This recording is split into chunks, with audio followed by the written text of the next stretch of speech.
In the heart of Lebanon, a new terror has emerged, one that strikes not just the body, but the very spirit of its people.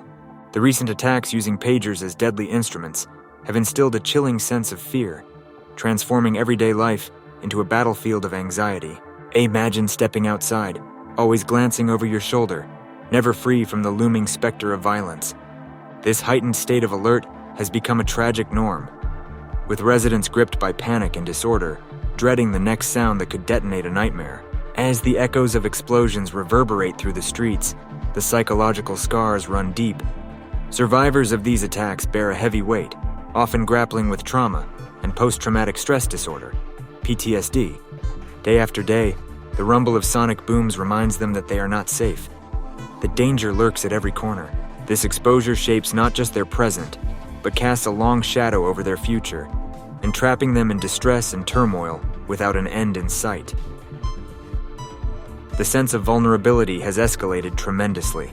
Families huddle indoors, fearing for their safety, their lives disrupted by the chaos outside. Psychological warfare tactics used in these attacks strip away a sense of security, conjuring feelings of helplessness. The streets once filled with laughter have become silent reminders of what is at stake. Those fortunate enough not to have been directly impacted still carry the burden of uncertainty, witnessing their community fracture beneath the weight of fear and instability. Many have been forced to abandon their homes, creating waves of displacement that add to the already heavy emotional burden. When safety becomes a fleeting notion, the very fabric of daily life unravels.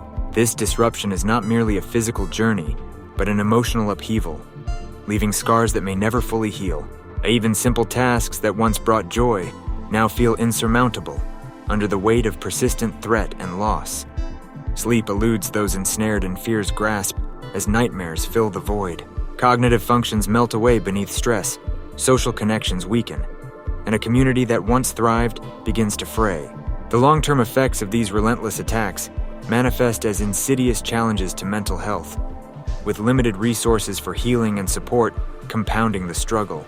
It's essential to understand that survival goes beyond the physical. It hinges on nurturing the resilience of spirits stripped bare by trauma. Their stories need to be heard, their pain acknowledged, to pave the way for healing and hope.